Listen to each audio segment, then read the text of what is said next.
This is the I Read Comic Books podcast. I am your host, Mike Rapin. Joining me this week for episode 362 of the show, two incredibly stylish superheroes from the mid-90s, Paul Jasley. Hey there, humanoids. And Paloma. Hello, hello, hello. Thank you both for joining me this week. I'm so excited to talk about comics because we have a very interesting topic. Today, we're going to be talking about jackets in comics, specifically the best jackets in comic books.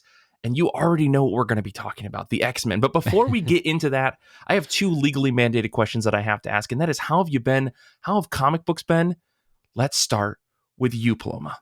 I'm doing pretty good, Mike. You know, I survived this little ice storm we had in Michigan. Didn't fall once.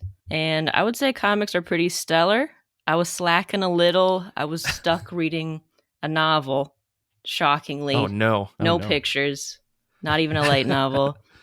But yeah, I would say I was really stoked for Black Cloak #2. And I'm just going to start with a content warning for implied self-harm. But I thought it had a really strong debut. Last month, they're kind of advertising it as the next saga. And issue 2 keeps the political intrigue going. You know, I'm a sucker for saga. So here I am, loving the art. It's really different in the sense where not everyone is traditionally hot like Fiona Staples' characters are. Right. Yeah. But yeah, I'm just really excited to see where this story goes. The protagonist is just too cool, but in a complimentary way, you know? So yeah, I'm stoked for it. Let's see, Paul, how are you doing? How's comics? I'm doing very well. Yeah, I also survived the West Michigan ice storm. Glad to see that today in West Michigan we have beautiful sunny skies, upper 30s. I'm going to go soak in some vitamin D when we're done recording, store that up for the rest of winter. Comics have been very good. I read a few things, stopped at the shop yesterday, about a big stack of comics, kind of start to dig through that. And at the very top of my pile was 20th Century Men #6, the final issue of this miniseries from Dennis Camp, the writer, artist Stepien Morian, and letters by Idia Bidikar. I was hesitant to say this was the best comic of 2022 because I wanted to see if they stuck the landing with this final issue. And I can say they definitely did. This is one of the best comics I've read in a long time. Fantastic book. For those that maybe haven't heard me talk about this book before, it's kind of like, I don't know, like an indie Image take on the ideas of Watchmen in a way. So like Camp is basically talking about the story of an alternate 20th century where the United States and the Soviet Union had superheroes. Basically one superhero kind of embodied the ideology of those countries, and they were fighting against each other throughout the 20th century. And this focuses on them fighting against each other in Afghanistan. And this final issue is told from the point of view of an Afghani woman who we've seen throughout the series, basically working as a spy against the Soviet occupation of Afghanistan. And the sort of bigger theme is this idea of like, who gets to tell the story of the 20th century? Why is it the story of capitalism versus communism?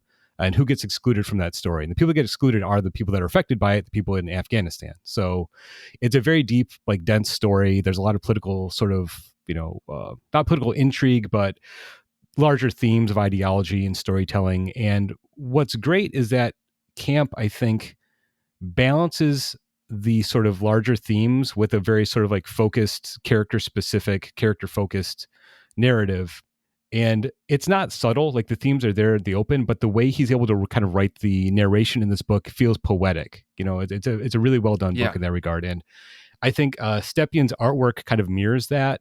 There are some really brutal sequences. You get, again, the battle of ideology is staged as a big superhero knockdown, drag out fight. You have the armored Soviet super soldier, the Iron Star, fighting this unstoppable like monster that the United States created called Six Bill, and they get to have a big Kirby-esque knockdown, drag out fight. At the same time, you get these beautiful, quiet moments of the Afghanistan and Afghani people sort of reacting to it and what their life was before the invasion and the war. Yeah, it's a fantastic book. I'm really blown away by how great it was. It's a book that kind of like begs you to go back and reread it because it is so dense at times. And it's one of those books I think in 10, 20 years, you're going to look back and say this is a classic. Like I think this book that's going to be republished in a nice hardcover collection. It's going to be something people want on their bookshelves to kind of go back to. And I wanted to just briefly say like how much I enjoyed Stepien's artwork because it changes a lot. There are moments that are painterly. There's moments that kind of remind me of Eduardo Rizzo, like the sort of like loose, like fluid line work. There's a whole section where the United States president, who was a super soldier in the during World War II, is now the president, is talking to a bunch of donors who are, of course, defense contractors who want this war to keep going. And the way he draws that kind of looks like Rizzo type artwork. He actually draws one of the, again, it's not a subtle book. So one of the contractors is basically drawn to look like a pig, like a war pig. So it's like, it's all right there. But the way it's done, I feel, is very nuanced and like engaging. So it's a fantastic book. So now this all concluded, I can't wait to go back and reread it. Yeah, I remember trying to read this month to month and feeling like overwhelmed. I'm glad to know that it's over, if only because I've been buying all the issues and now I can, I think, read it in maybe a sitting versus just feeling like, oh man, what exactly happened last month that I, can't keep track of sometimes, which like isn't a negative reflection on Camp's writing. I think but to your point though, it is a dense book. It's like, could you read Watchmen month to month? Like, get the fuck out of here. I don't think so, Right. I think the comparison to Watchmen is fair, if only because like I think that is the like level of storytelling that Dennis Camp is going for, right? It's not that it's an exact copy or Camp is trying to like crib off of more by any means in Gibbons, but it is that kind of story where it's like big huge thoughts going into a narrative that is sometimes bashing you over the face with what it's trying to say, and other times being very nuanced at the same, in from page to page and from issue to issue. It's a story about the Cold War ideology and the story of the 20th century through the lens of superhero comics, which I think was kind of like what Watchmen is. But this is, again, like in terms of the artwork and staging and storytelling, it's very different. But I think the overarching themes, there's a parallel there. Yeah, exactly. Well, for me, things have been interesting. I haven't had a lot of time to read comics, except for I did finish Motor Girl, so shout outs. Motor Girl's amazing. Everyone should go read that book if you haven't had a chance. I talked about it last week on the show, so just a quick shout out there. But the book that I do want to talk about right now is 8 Billion Genies #7. This is Ryan Brown and Charles Soule. If you haven't been reading this, the premise of the story is one day everybody on Earth gets a genie and they can wish for pretty much whatever they want. There's like some minor stipulations, but for the most part, people can wish for whatever they want. So little kids wish to be superheroes, or some people wish for like the world to be square or the world to be flat. And it all happens because these genies can just by the snap of their fingers make things happen.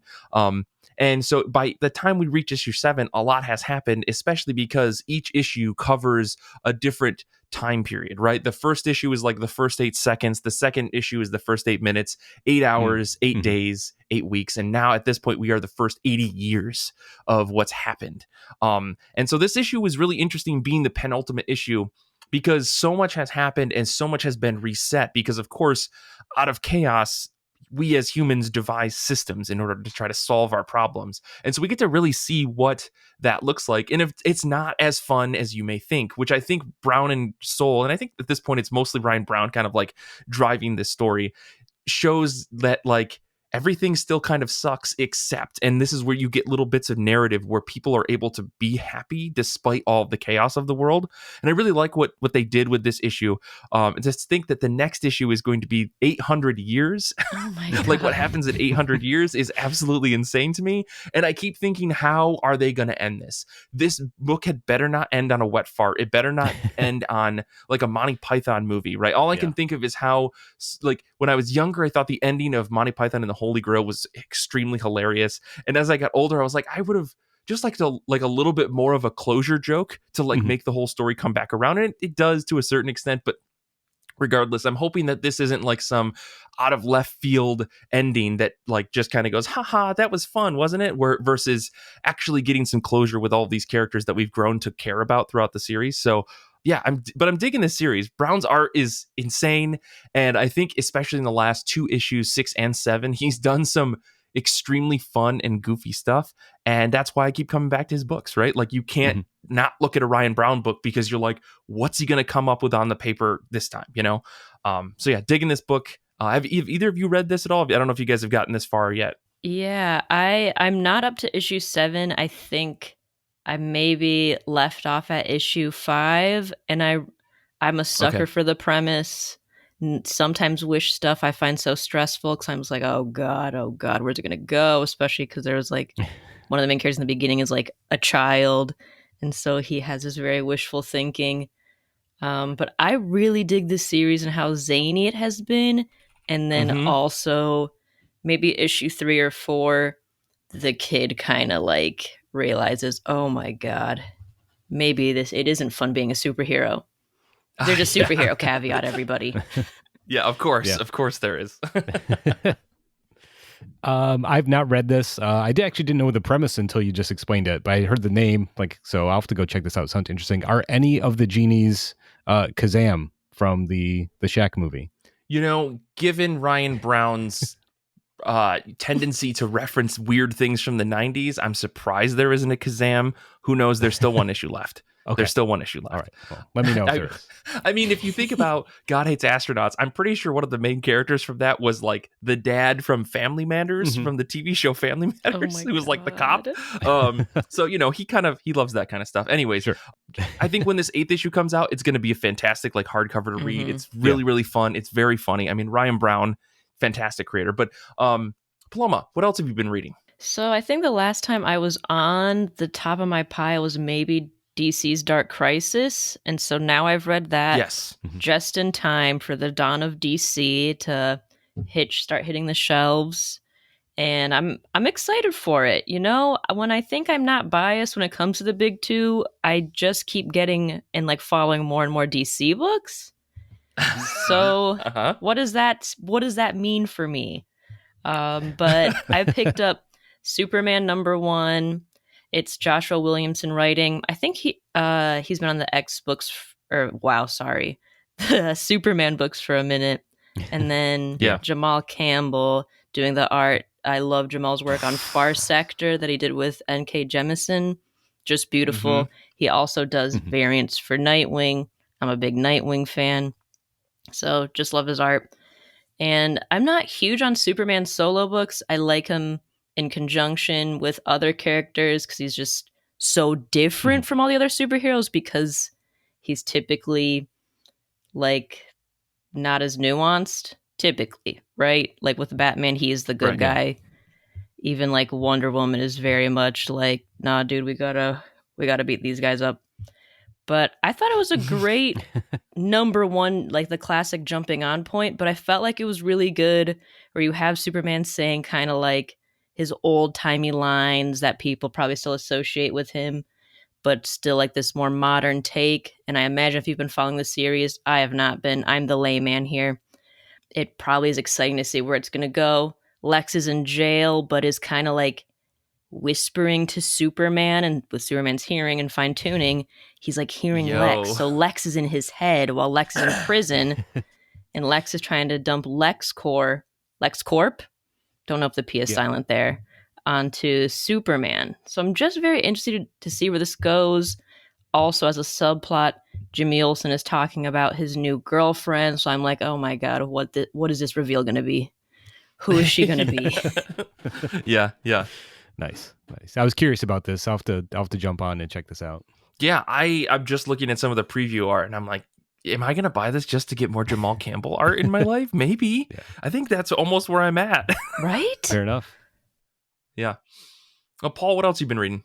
I have to apologize in advance. Technically, this is not comics, but it's about comics. So there's a kind of a loophole, I guess. I just picked this up from the library. I think it came out last year, but it's called All of the Marvels. It's written by Douglas Wolk, who's a comic book historian and critic. He wrote a book called Reading Comics that came out in 2008, which is kind of like an overview of like, the history of comics, where to jump in. And this is almost like a Marvel-centric version of that book, where Wolk read every in-continuity Marvel comic that was published between 1961 and 2017, which is roughly 27,000 comics.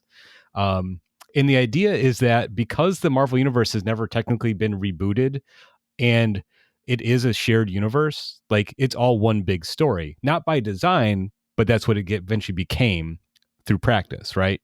Sure. And then what's great is that Wolk very explicitly says, don't do this. Like, don't read every Marvel comic. It's not worth your time. Paul, people are leaving the Discord chat. They're like, they're done with this podcast. They can't believe that these things are being said right now. But what he says, but the idea is like this book functions as a roadmap to where to get in. You don't need to read everything from the beginning. And I really liked the introductory chapters where Wolk is saying, like, there's a tendency to think I need to know everything before I start. It's like, you really don't. Like, a well-written comic will tell you everything you need to know, right? Yeah. And if most of the time, if you're confused by a comic, it's not your fault for not knowing everything. It's the fault of the creators for not getting you like up to speed, right? Snaps in the chat right now. Yes, please.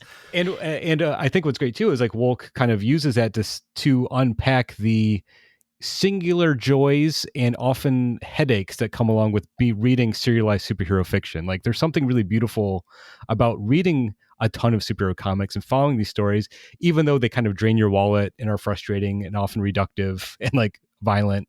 But there's something unique about doing this. It's like, if you kind of approach it from the right angle, there's a lot of reward to reading the larger Marvel stories. So each chapter focuses on a corner of the universe. There's a chapter about the Fantastic Four, a chapter about the X-Men, a chapter about Spider-Man, obviously. And like, what Wolk does is kind of like tease out a thread that ties those stories about those characters or franchises together. Like, here's examples of Spider-Man looking for a father figure and finding one, then that father figure failing him. Like, that happens over and over again. So it's like tracing out those through different specific comics that he highlights. So if you want a roadmap on how to get into Marvel or superheroes in general, this is kind of telling you, here's an issue to start with, or here's a story to start with.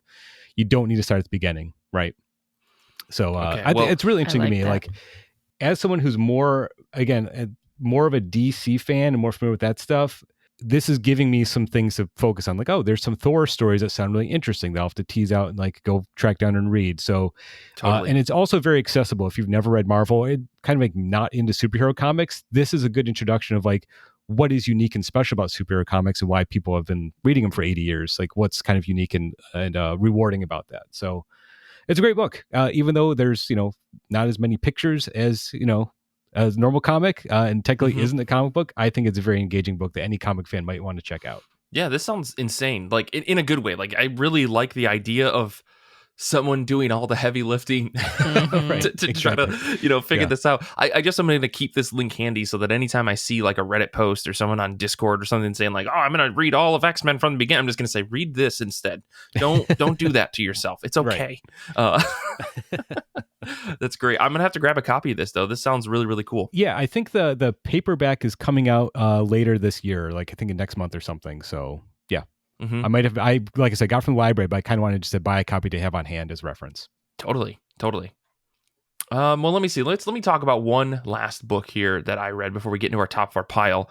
I read HEK Treasury by Matt Kint, Brian Hurt, and Marie Enge. Or Enge. I don't know. I'm going to just say it like that. But this is a Kickstarter book that I snagged a while ago. It's like an anthology. Like, the pitch was the HEK Treasury will showcase each creator as they unleash new ideas, use experimental art, formatting, and storytelling techniques, which, like, you got me on board with Matt Kint, and I've seen Brian Hurt's art before, and I hadn't seen Marie's art before, so I was like, let's see what this is all about.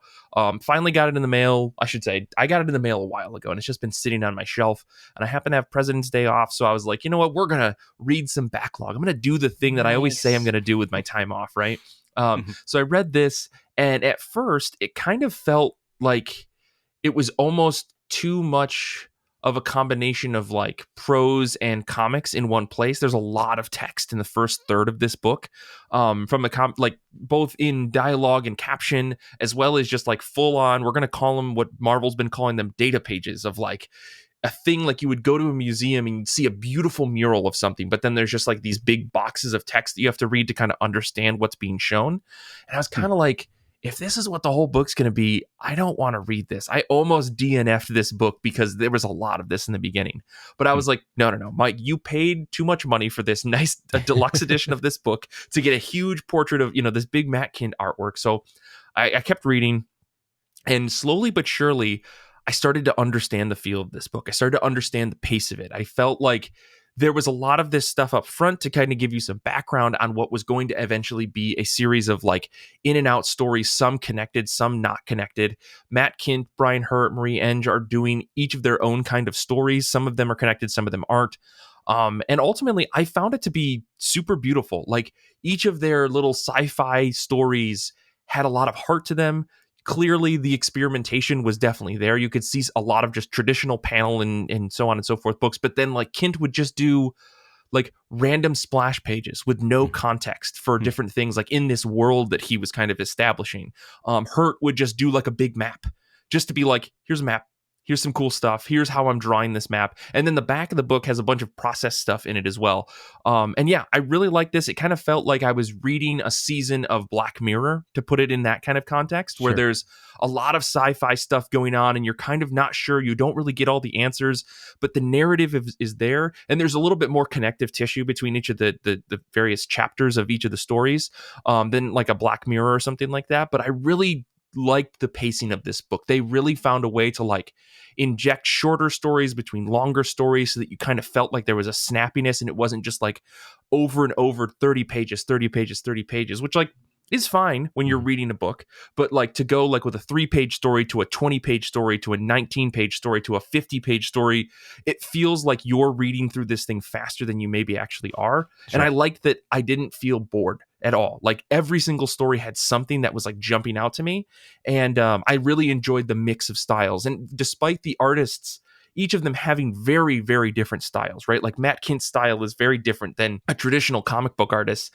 All of the way that this book was put together, it clicked. Like all of these styles really, really worked together as you got these very different looks between each of the stories. So I totally devoured this. I ended up getting through that first third and then like getting over the hump of not understanding what the book was. And then it was like cake. It was butter. It was easy. And I really, really enjoyed it. By the end, I was actually like wanting more of this.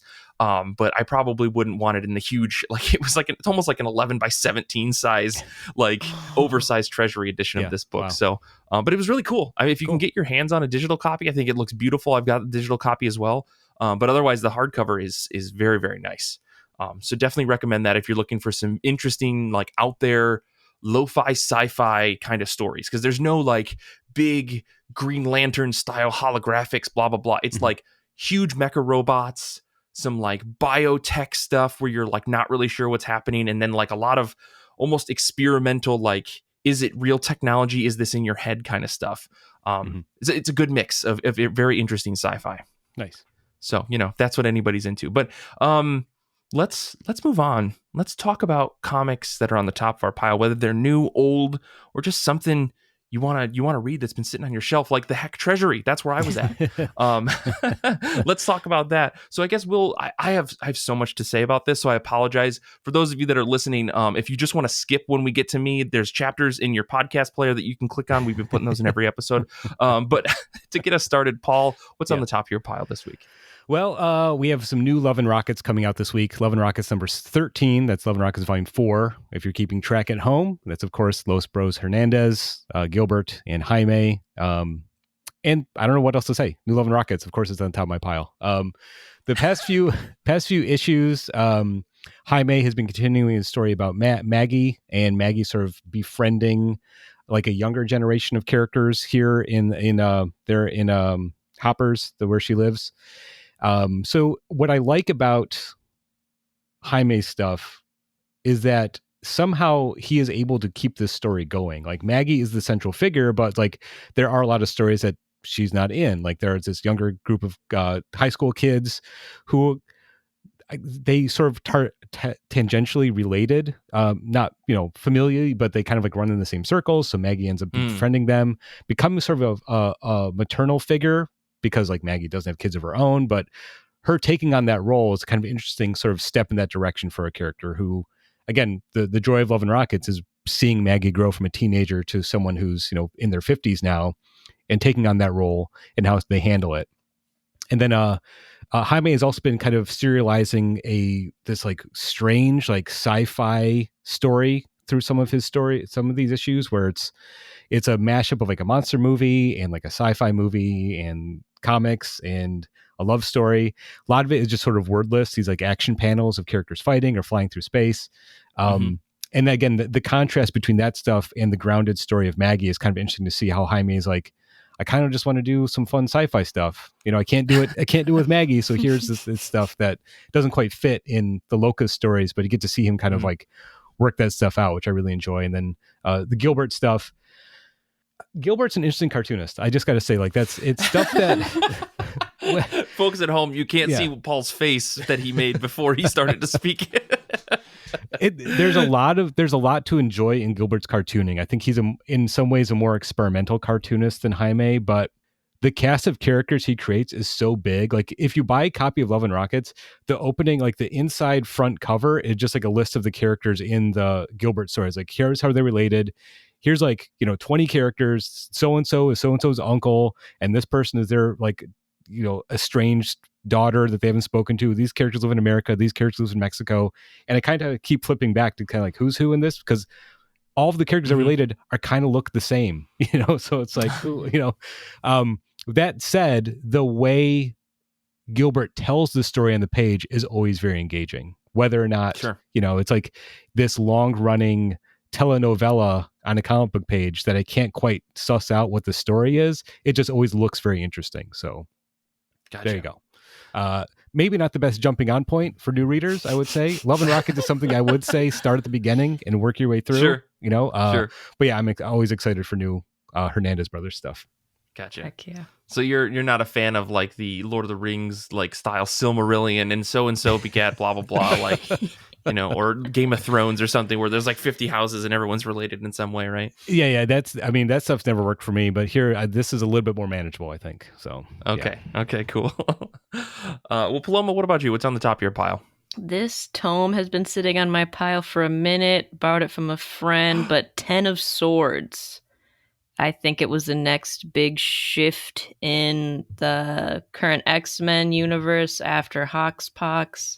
And I'm trying to get back into X-Men after Hoxpox. And it's just, we've all literally said this. There's just so many titles. There's just so many X books. So I felt like this would be a good little re-entry point just to keep up. And it sounds cool. Okay.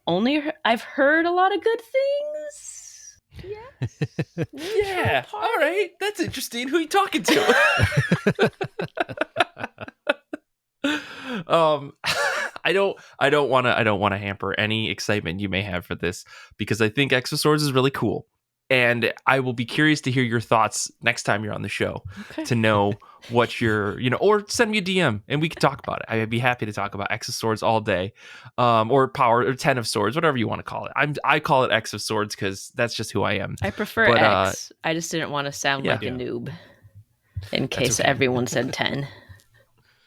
The thing that I've come to learn about X-Men is that eventually you can just start giving the middle finger to anyone who disagrees with you and just say, this is my truth about the X-Men. So if it's X of Swords to you, no one can argue with you. But yeah, let me know. Go ahead, Paul. Sorry. I would say, I'm curious about this too, because I really enjoyed Hoxpox, but then once that main story was done, I really didn't know where to go. I wasn't going to buy every X-Men title and read it. So, but I liked that story, and I liked the way that Hickman kind of seemed to get beyond the Claremont stuff, do something unique with the X-Men for once, and then.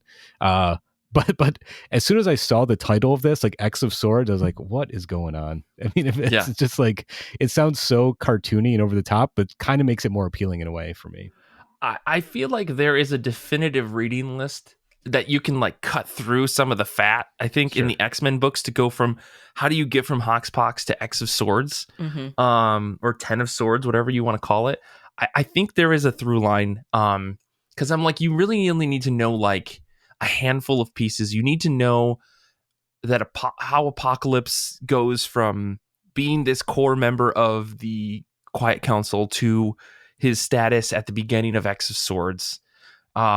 And you can get it through you do have to bounce between books, which I think is the most frustrating part, is that you do have to bounce around books. Now, if you're someone like me who is reading everything, because there's a reading list in the back of all the issues to be read this, then this, then this. And now after all of the number ones of the original books that came after House of X and Powers of 10, you only have to read all the number ones in order. And after that, it's kind of a free for all because it's kind of brutal to ask writers to time everything Grant Morrison style when they were writing things. And they're you can't play with this character. I'm having them do this, So it's a little bit wishy-washy, but you do need to read a couple things to see what a handful of characters were doing in order to get to where Power or X of Swords starts. But So we could do this all day. I'd be happy to do this all day. Paloma, I'm very excited to hear what you say. If you're going straight from Hoxpox to this, I'd be curious to know like what that's at. I don't know if you've read anything. I have read some of the, maybe most of the number ones right after Hoxpox, but yeah, I've also forgotten many things. So I have a feeling that this book will probably open with a, well, here's everything you need to know to get you here. Right, so Marvel is pretty good about that, I will admit. Cool. Well, all right, I've got a lot to say, but before I get into my top of my pile pick, we do have some folks hanging out with us on Discord today. As always, we appreciate them, so we're giving them a quick shout out of what's on top of their pile.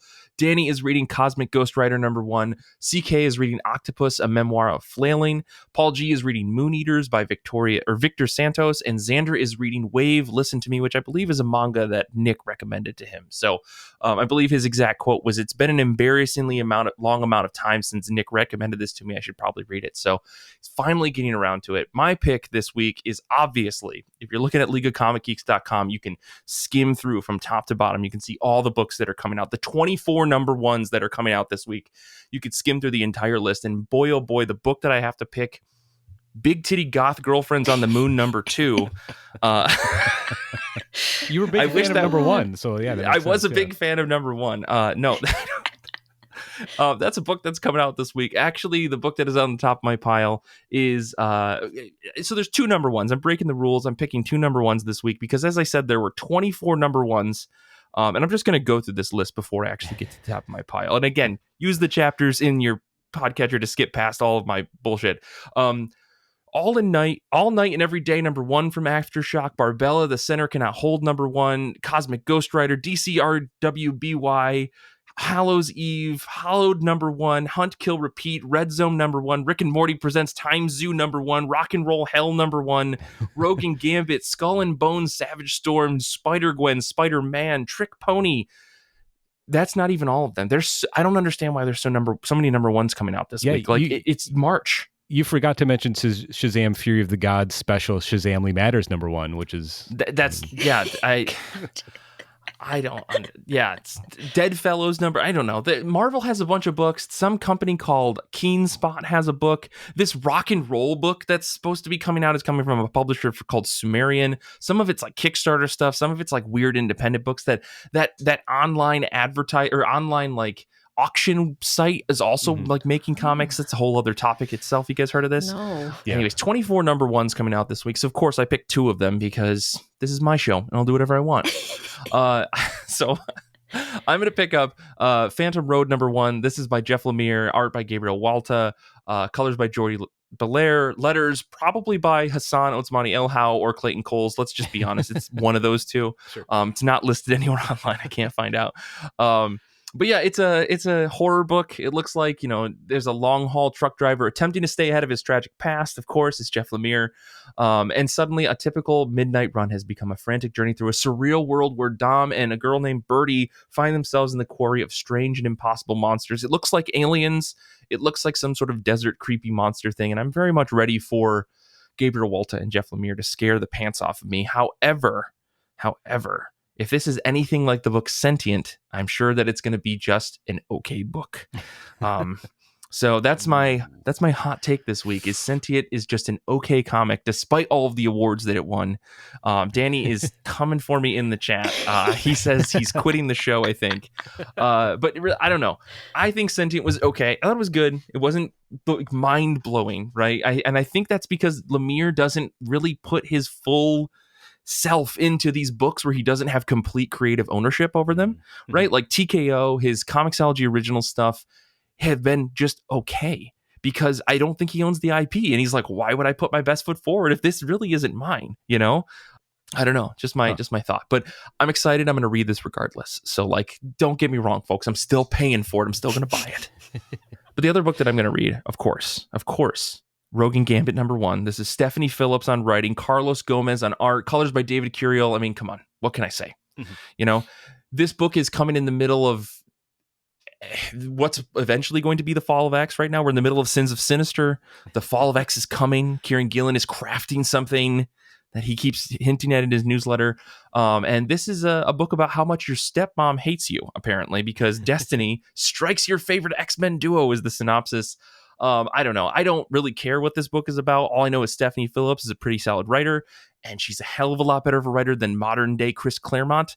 If you weren't here before we started recording, I went on a bit of a tirade about how much I dislike the Gambit series that Chris Claremont has been writing recently, even though I bought it and I'm buying the collected edition. Like I have a collector's mentality. I need to own everything. But if Stephanie Phillips can deliver the same way that Kelly Thompson delivered with her Rogue and Gambit series, I will be very, very happy. And again, anything's better than modern day Claremont, as far as I'm concerned. So very excited for both of those books. And that's a very fitting book to be choosing this week, given the theme of the rest of the show.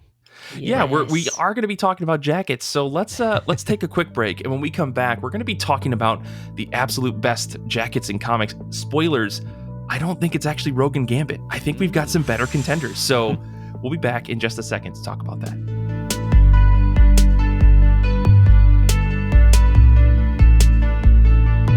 Before we get to the second half of the show, I want to tell you folks about a Kickstarter that I'm really excited about. Opinions May Vary presents the Starwell Foundation, an all-new comic book audio drama from the team that brought you over 450 episodes of the OMV podcast since 2012.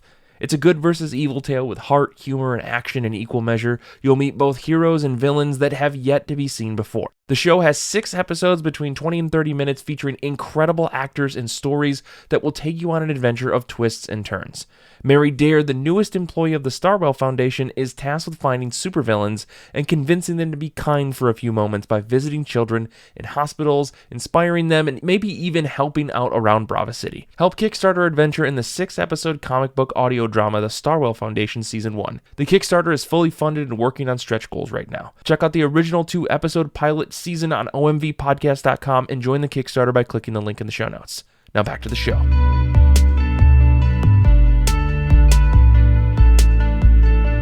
For our show this week, we are talking about the best jackets in comics. A little while ago, I reached out to Paul and Paloma and I said, hey, we need to talk about something on this show. And we can do a no topic episode, but do you guys have something in specific you want to talk about? And like 2 minutes later, Paloma, best jackets in comics. And I was like, explain. So Paloma, tell the people at home what you were thinking when you said best jackets. Because Paul, as soon as you saw that, you were like, absolutely. So like, what's going on? Okay, so here's what was going on. This is very specific. I just read Action Comics 1051. There's a backstory in there. It's Power Girl. She gets a new outfit. If you're not familiar with Power Girl, she's blonde. She's a Superman-adjacent person. Typically wears a leotard that's white, long sleeves. Has a very controversial, infamous, famous window cut out on her uniform. She gets a new costume. The shoulder window. Yes, exactly where that window is. Right. And so she gets a new costume. Still like your classic spandex. I believe there's pants at the bottom. Maintains her window. Give her a jacket. I was like, looks cool as hell. The person she's talking to that gave her this jacket, I don't know this character. She's a redhead. She's also wearing a jacket. Very sleek. And I'm like, what's going on here? So then I became obsessed with jackets and how they now interact with comics. When I think of jackets, my icon, starting off hot, is 90s Superboy. Oh, yes. Okay. Yes. I feel like he was my intro to really being like, oh, just throwing on a jacket over spandex. There's more to him. He has the sunglasses, the haircut, the belt. So the jacket. The undercut, yeah. Mm-hmm. I don't know this character. Explain to me what this character looks like. I feel like I don't know. I feel like he will once I start going, but he's a teen-looking guy. He has like an undercut fade to some more curly hair, black, where it is circular sunglasses, leather jacket with a golden S on like Superman insignia on the back. Sick. Okay. Has his like red and blue spandex with also Superman insignia. Has 2 belts. Mike, he's not wearing pants. It's a spandex outfit. Has 2 belts. Okay. Of course. And I believe his ears are pierced. And maybe there's more designs happening on the jacket, but it's That's 90s Superboy, who's still this Superboy, but that's how he was introduced. Right. Okay. Right. Okay. This is not John. No, Kent. It's This is a Connor different / Superboy. Con-El. Con-El. Okay. Yeah. Okay. Has two Okay. daddies, mixed DNA of Superman and Lex Luthor. Okay. Okay. He Or was a one of the 4 t-shirt. Supermen that came back Yes. when the Superman died. He was replaced by 4 Supermen, and he was one of them. So. Oh, okay. Okay. And he wears a cool jacket. Okay. Yes. Okay. I see. I see. I mean, that you do ask the question though, Paloma, like, is the future jackets, right? Like, does everybody just get a jacket as part of their new look? Is that a common thing, I guess? Oh my gosh, this is the coolest Superman I've ever seen in my life. Right? See? I just Googled it. He's smoking a cigarette, I think. Oh no, his finger's just smoking. Yeah. He's so cool. Oh And my they're bringing gosh. this look back. There's going to be Superboy, Man of Tomorrow, that won the DC round robin, and they brought this look back. Like, this Superboy sacrificed himself way back in 2006 with Infinite Crisis, and then he kind of finally came back in a Young Justice where they're like in Wonder World or something, but he came back with this look, and he's maintaining this look. He did not die wearing this outfit, and it's very dated. It's very 90s. Like, as we proceed, a lot of these jackets came out in the 90s, right? These 90s superhero characters, which I feel is very dated in that sense. But also now it just feels more modern in a weird way. Like, Polaris has a jacket. 90s are back. Yeah, that's what it is. Well, I guess, Paul, I know you also listed this character, but what were you thinking in terms of best jackets? I know we've got a bunch on the list. So, well, the first person I thought of when I think about jackets and superheroes is actually Grant Morrison, because there's something about them putting characters in jackets, and it somehow always works. So, I mean, right off the bat. So I mean, sorry, every single character that you said Grant Morrison, and I was just like, oh no, what have we unleashed? I'm sure Grant Morrison has cool jackets themselves, right? But in terms of characters, it's like the first major work that they did for American comics was Animal Man for DC, and like one of the first things Morrison did was put a cool leather jacket. I'm guessing it was pleather for Animal Man, leather jacket on Animal Man.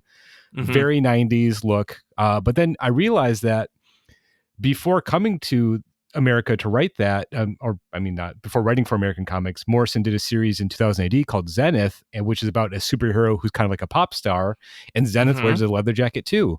And then when Morrison starts writing Doom Patrol, he puts a leather jacket on Robot Man. He gives Rebus a cool trench coat. It's like, and then when they finally get to write the X-Men, they give the X-Men the coolest looking jackets imaginable. Those motorcycle jackets with the big yellow X on the front. The Morrison loves superheroes in jackets, and I don't know why, but I mean, it works for me too. So yeah, that new X-Men look. I mean, it was great, and it was also awful at the same time, right? Because it's so impractical. I feel like Bryan Singer did it first, and Morrison did it right. You know what I mean? Right. Yeah.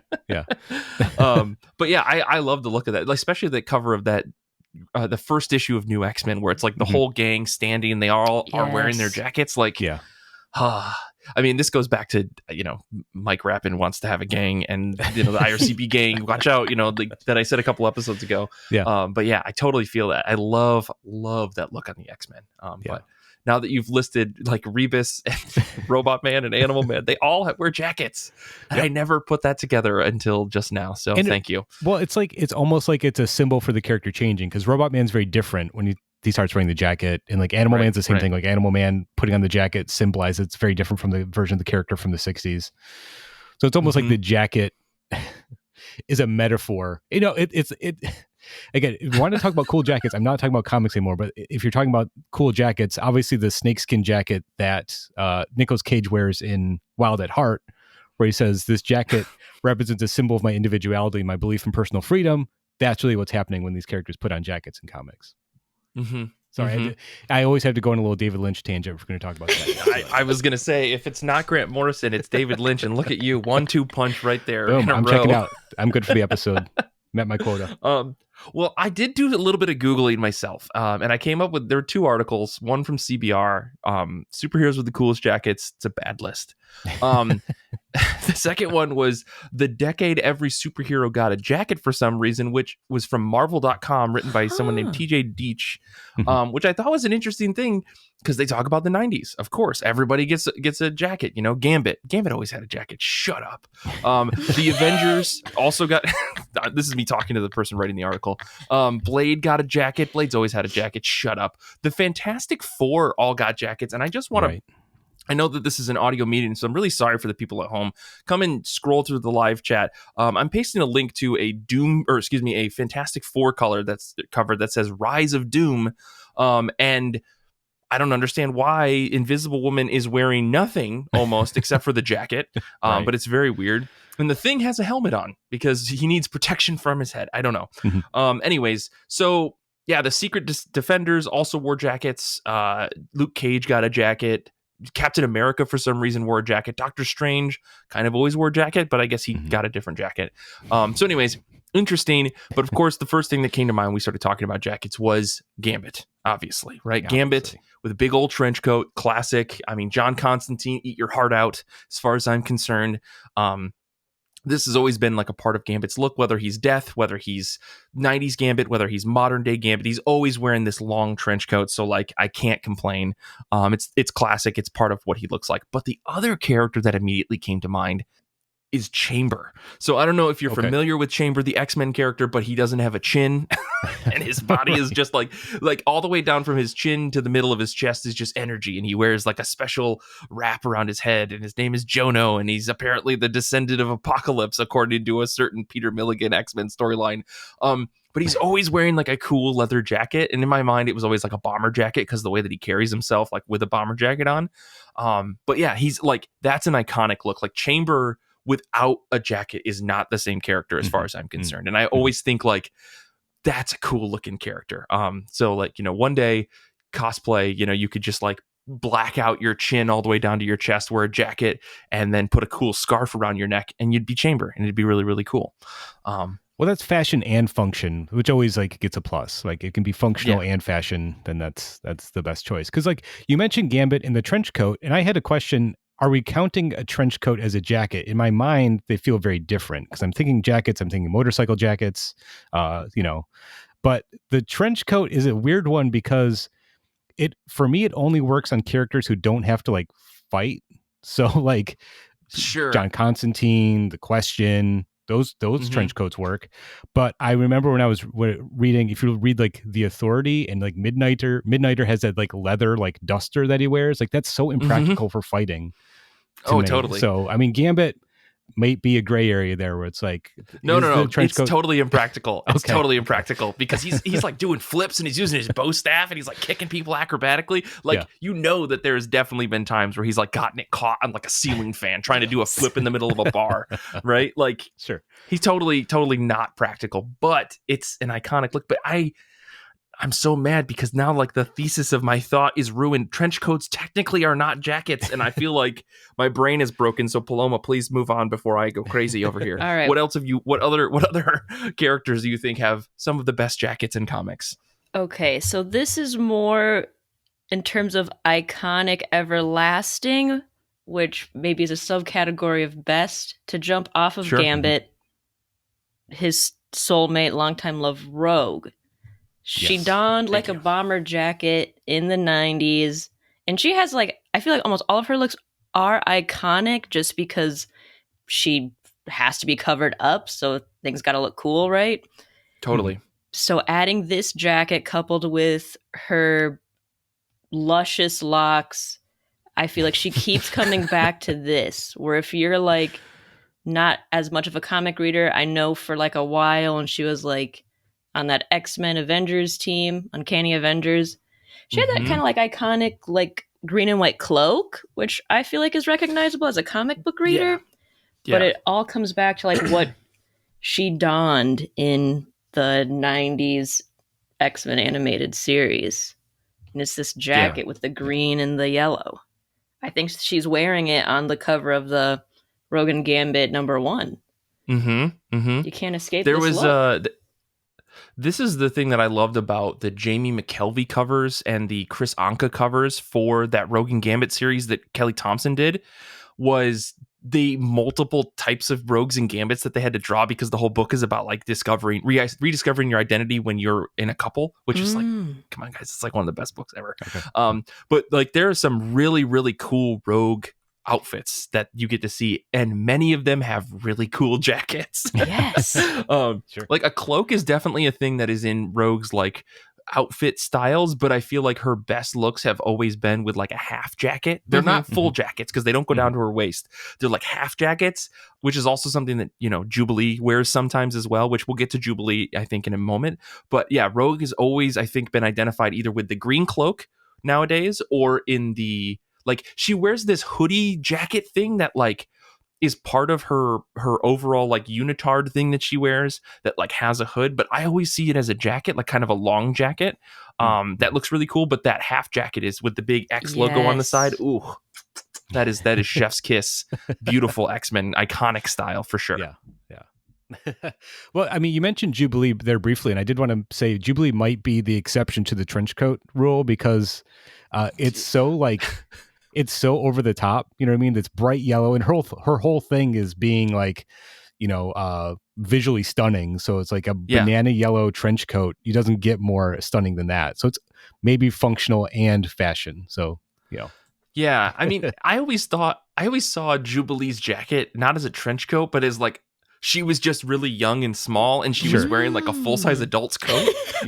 And now, of course, seeing pictures, I'm like, no, that's a trench coat, or it's just a really long jacket at the same time. So, like, I don't know. In my head, you know, back in the '90s, I always thought like Jubilee's just this small teenager who would wear like an oversized jacket because like she's in the '90s, everything she wears is baggy and blah blah blah. Whereas nowadays, I think she's drawn more with like a huge like.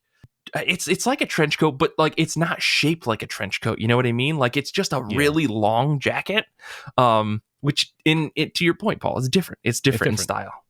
Yeah.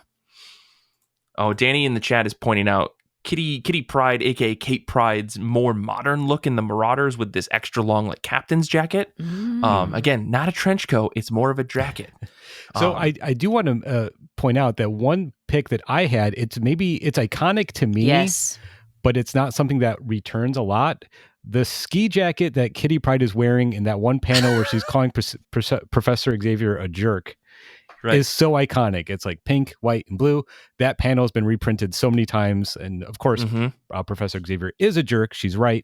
But I do love that look. And I wish she would have stuck with that jacket because it's so great. I mean, look, Chris Claremont was writer on this book from the panel that you look. Chris Claremont is capable of writing some pretty good darn comics, you know? Right, exactly. Who'd have thought? We can get off of the X-Men for a second, but I do want to call out one more character that I thought was going to be perfect for this, and that is Sabretooth. But it turns out that Sabretooth doesn't actually wear a jacket. He's just wearing like a bodysuit that has fur around the neck. I don't understand it. How does he even get out of that suit? How does Sabretooth use the bathroom? These are questions that I don't ever want the answer to. But I was looking into it, and I was going through panel after panel after panel of book. I could not find a Sabretooth wearing a jacket. It's just a full-on like unitard thing that goes all the way down to his arms and legs and feet. God. It covers his whole body and has fur around the neck for some reason. Sometimes it goes all the way down his back, depending on who's drawing the book. So yikes. Let's move on. It's an implied jacket. Sure. It's a suggestion of a jacket. Yeah. I mean, a motorcycle jacket always works. I think there's a lot of characters that do have cool motorcycle jackets. Ghost Rider, Danny in the chat has Jason Todd, Red Hood. That's a cool motorcycle jacket.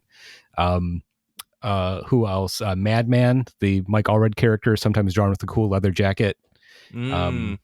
Lobo, I mean, technically it's a vest because the sleeves are cut off, but you never see Lobo without that cool leather vest, cut off, jacket.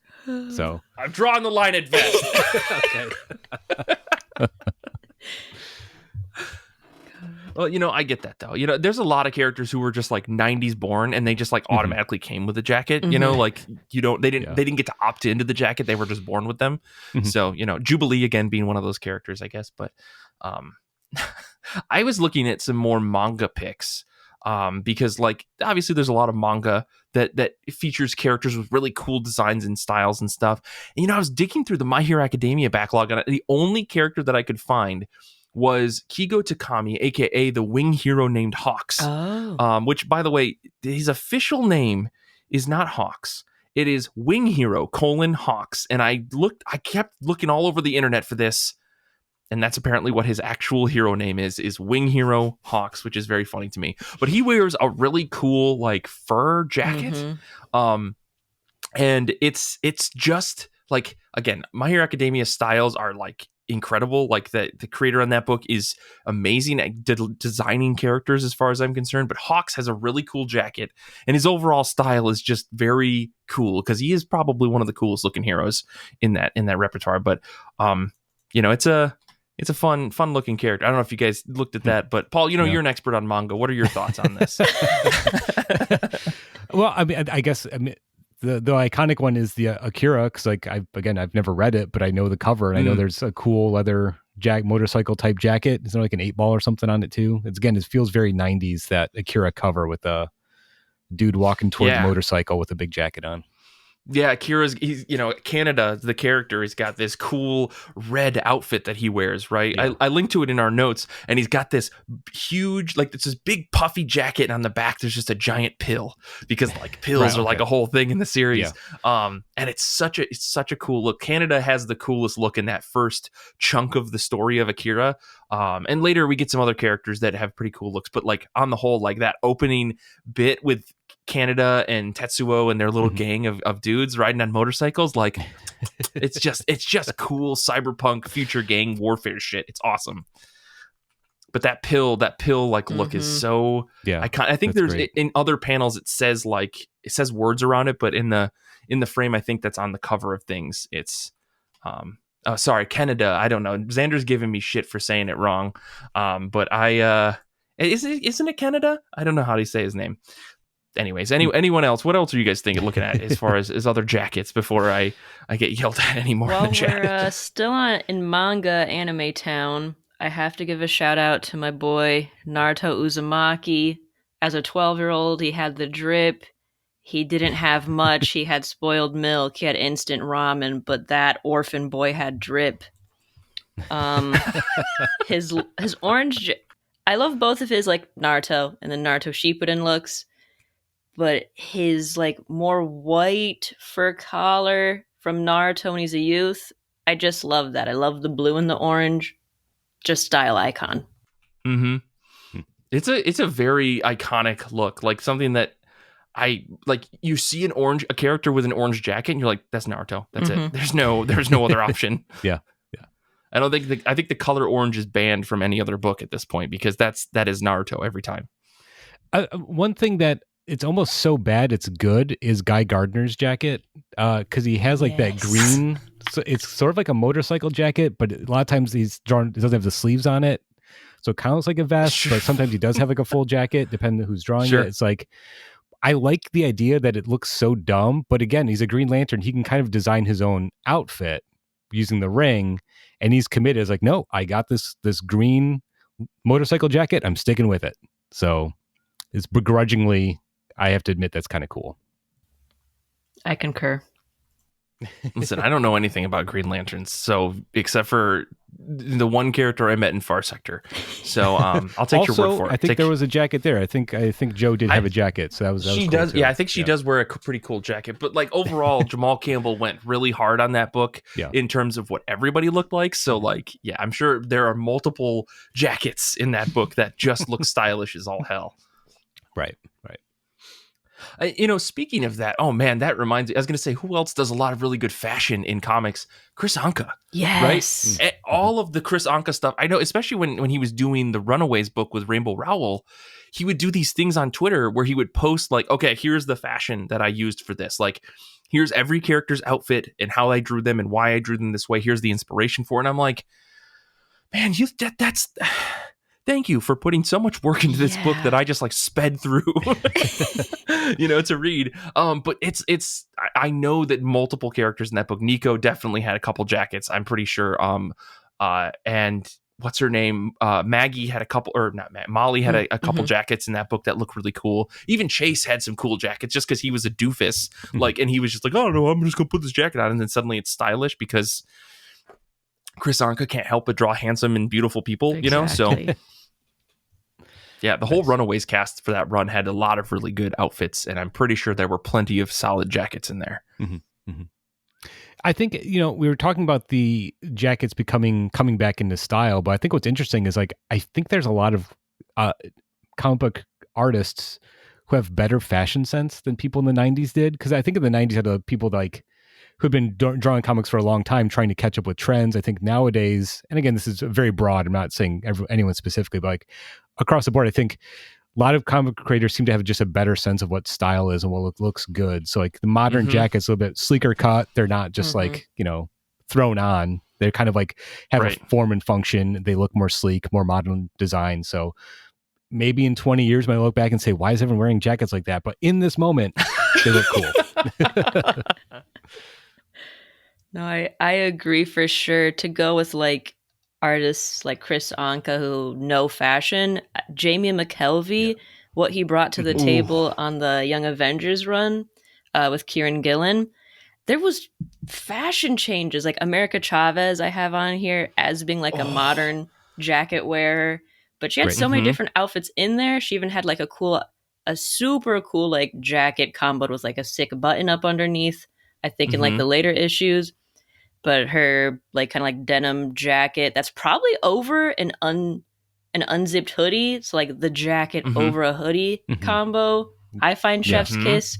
But I think, Paul, to your point, like people know fashion in a very different way. They actually care about fashion. Maybe these artists, they get inspo from it. And I think Jamie McKelvey really like showed that with America Chavez. For totally. That I'm also thinking McKelvey's covers, I think, and I don't remember if we did interiors for Captain Marvel. Like she got a really sick looking jacket at one point. Like when he did the redesign for that character, she also had like a really cool jacket that came along with it as part of like just the overall style of that character. That I definitely, I mean, when you think about it, right, the reason why maybe fashion in heavy quotes back in the 60s and 70s and 80s was maybe less important or less used, I guess, was specifically because maybe, especially in the 60s and 70s, it's just we got to get these things out, right? We got to get these books out, and like, what's the easiest way? Well, just draw the character and then just kind of splash a couple colors on there, and that's what the design is, right? Make it as easy as possible. Whereas nowadays, clearly, some artists care a lot more about like the look and the dynamic feel of characters, and there's like entire books out there that are about like a friend of mine was asking about like, oh man, I really want to draw this character with this kind of baggy look. They're wearing like modern business clothes, but they're baggy. Like the idea is that they don't fit into their clothes. How do I draw them in like sitting poses and action poses and stuff? And somebody posted a book in this other Discord that I'm in that was like, here's a 200-page book of someone where they just said, here's all these people of different heights and all these people in different clothes and how they sit and move doing common things. And you can kind of apply that, extrapolate from that. But paging through just the preview of it that I saw on Amazon, I was like, holy smokes, like this type of reference is crucial for people that want to draw modern day clothing in ways that actually look realistic, so that when you see it on the page, you feel like they are a real person or that something is realistic about that page, which is crazy because I feel like that type of stuff maybe didn't exist or wasn't as prolific 30, 40 years ago, even 20 years ago. Artists were just trying, you get artists that are taking pictures of themselves in sweatpants to be like, okay, here's what baggy clothes look like, even Paulo Rivera to this day, you see it on his Instagram of him taking photos, doing things and posing and wearing certain things and holding items just so that he can get reference for his own, images that he's going to draw for a cover or for an interior or something. And just think that, again, artists are thinking more about that type of stuff when it comes to form and function, when it comes to the clothing that people are wearing, not just the action and the poses that they're making, but like to make sure that Naruto's arms look natural when he's got this big baggy thing on and he's lifting his arm up, is crucial because we as readers will know if that proportion feels wrong. You'll notice, like you probably have seen it like in older comics where someone's arm is doing something that just looks unnatural and we go, that just looks weird. It's something that both artists and I think readers are paying attention to subconsciously, or maybe artists a little bit more consciously than readers. But yeah, it's really cool to see that the more focus on that. And then because of that, we get to have episodes like this where we go, look at the drip on these motherfuckers, you know? Yeah. I do wonder also with artists maybe being more in tune to fashion and like form and function. I think also in like the negative, positive, however you want to view it side, where like we can make this comic book character into like a show or a movie. I almost feel like the designs have to be modern or like easy to adapt to. Right. This is a person wearing this. I don't think we'll ever, like, people constantly make the joke of like Wolverine's classic yellow outfit, like that's ridiculous, this spandex is ridiculous. And so I was looking back at Lorna Dane, like Polaris, who's had some absolutely any character that has like headdress crown type of deal. I don't think we'll like, well, I don't think we'll see that return for a long time, if ever, just because it would be silly to see, allegedly silly to see on the big screen. And so like she has a jacket now. Yeah. It's very cool. But she has a jacket when she was more like ornate, like I am the mistress of magnetism or whatever little thing she had. Yeah. Well, I mean, if we're talking about headdresses, right? Like WandaVision technically hit it. You know, they did it. True. You know, and that's true. Wanda Maximoff in the movies did have that. However, it looked like shit because you can't because Marvel and this is a whole other episode, but Marvel refuses to acknowledge and be okay with their own comics, right? So in that WandaVision episode, spoilers for WandaVision, just going to throw that out there. There's a spoiler where Wanda dresses up in a Halloween costume version of the Scarlet Witch, and she's got the full look. She's got the look that you would expect from the comics. Bright red, huge headdress. She's got a unitard on. She's got like everything you would expect out of Scarlet Witch. And you're like, there's the character. And then they're like, no. We're going to show you the real outfit. And it's this like dark purple. If your TV's brightness isn't high enough, you don't even know if it has any color, like weird thing that's got like, it looks like weird melted skin that's kind of coming up out of her head. That's dark blue or dark purple. It's not great. Not great, Bob. So I don't know. But yeah, like Danny in the chat is posting screenshots from the show, and I was like, even if they were in this cartoonish style, it would be cooler for me to be like, that's superheroes. It's bright, it's colorful, it's exactly what I would expect. But Marvel refuses to do it because they need to differentiate from the IP that they are cribbing from. I don't know. There's always a joke where they have some sort of comics accurate outfit, and it's always played for a joke. It's always played for a laugh. Exactly. And the WandaVision is the probably the best example of that. But they've done it multiple times. But it's strange. I think that's a good point. The idea of adaptability to film franchise, because again, circling back to Morrison's take on the X-Men. I mean, the X-Men movie had come out a couple years before that, and again, everyone kind of had like those leather jackets, those leather suits, and I feel like Morrison was playing off that for like the redesign of those characters that Frank Quitely did, you know? Sure.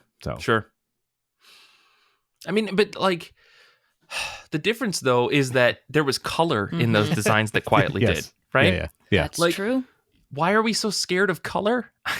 Can someone answer me that? Like Danny's posting screenshots or GIFs of like Scarlet Witch from one of the movies that came out and Superman from one of the movies that came out, like the Henry Cavill. It's like Superman was wearing the darkest blue with like barely visible yellow S on his chest. And it's like, why are we scared of blue and red?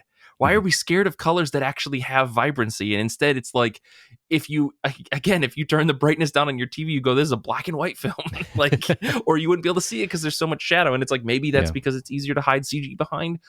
Maybe I don't even want to get into it. Anyways, let's talk about more jackets.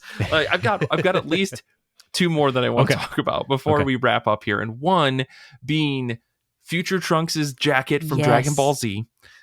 Which is, just do a quick Google search for that. All you got to search for Future Trunks, and you're going to see this kid with a weird purple bowl cut, and he's got this half jacket on with a Capsule Corp logo on the side, and it's so cool. Future Trunks is still one of the coolest looking Dragon Ball Z characters to date, and I love him. I love him for that. I know, Paloma, I think you also have some thoughts on it, so I'll let you carry on. Yes, he brought fashion to Dragon Ball Z that we had not seen since arguably Dragon Ball with Bulma and Yamcha. he brought fashion back. He brought statement pieces. I know Piccolo and Vegeta had their outfits for like Piccolo learns to drive. Vegeta has his Badman shirt. But this jacket, this bowl cut, the sword. No one in this show needs a sword. They have this.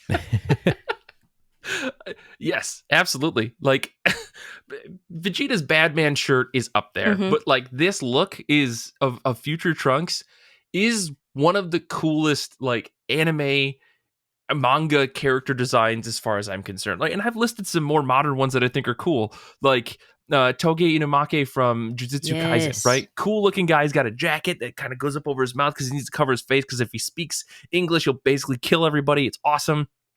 Doflamingo from One Piece, the biggest jacket in all of comics that's ever existed. It's this huge multi-feathered thing. It just sits on his back because he's just a pure evil character. But Future Trunks, still above both of them, still above any of the other manga characters, still above most of the comic book characters we've listed, because the dude is so cool looking, just straight cool. He just breathes coolness. That's all I can say. Yeah, Paul's just going to take my word for it. He's giving me a knowing nod. You gotta believe. All right. We're going to get Paul to read Dragon Ball Z one of these days. That's my goal for 2025. I guess you guys have any last thoughts on things? Any last characters that we didn't get to call out before we wrap up here? Boy, not that I can think of off the top of my head. I think, I listed off the ones that came to the top of my mind. I still think if we're going to go ranking, Paloma nailed it. 90s Superboy's the coolest jacket and the coolest look in all comics. Okay. This isn't a best of bracket episode, but I think that we've got it down to the final two, and it's 90s Superboy versus Future Trunks. Only the listeners can decide. Send in your answer. Who wins, Future Trunks or 90s Superboy? Let us know. ircbpodcast@gmail.com. But I guess that's gonna wrap up today's show. Paloma, Paul, thank you so much for being with me today to talk about stuff. This has been really wild and reminded me that jackets are really cool, and I'm glad that I own so many myself. Yes. Next week, Danny, Nick, and I are going to be talking about Nuff Said, the silent moment from Marvel. We talked about this pretty recently on the show, and Danny, Nick, and I were looking for an episode topic. So we're going to go and read a bunch of silent comics on Marvel Unlimited, and then we're going to come back. We're going to talk about what that moment was, if the comics are any good. We've got a lot of things to say, so look for that next week. You can check us out on Instagram, Twitter, TikTok. We've got our Discord. We've got a Goodreads group that's almost 1,100 members, which is crazy. Our reading challenge is going swimmingly. I'm very excited about all the books on there. Need to start reading some of them. I'll admit I'm a little behind, but as always, you can support us on Patreon to get access to things like a better Batmobile. We've got season 2 coming very, very soon. IRCB Movie Club is dropping very soon as well. And plenty of really interesting stuff. Mike's X-Men Blind Box is a new series that we're doing. It's a whole thing. Got to join us on Patreon at patreon.com/IRCB podcast. Infinity Shred is the best band in the universe. They do all of our music. Xander waits. Xander listens. Xander is watching. I want to say thank you to Paul and Paloma for being on this episode. Thank you to Brian for proof listening. Thank you to everybody in the chat for hanging out with us. And if you got this far in the episode, thank you to you, dear listener. You're the best. Until next time, comics are good, and so are you.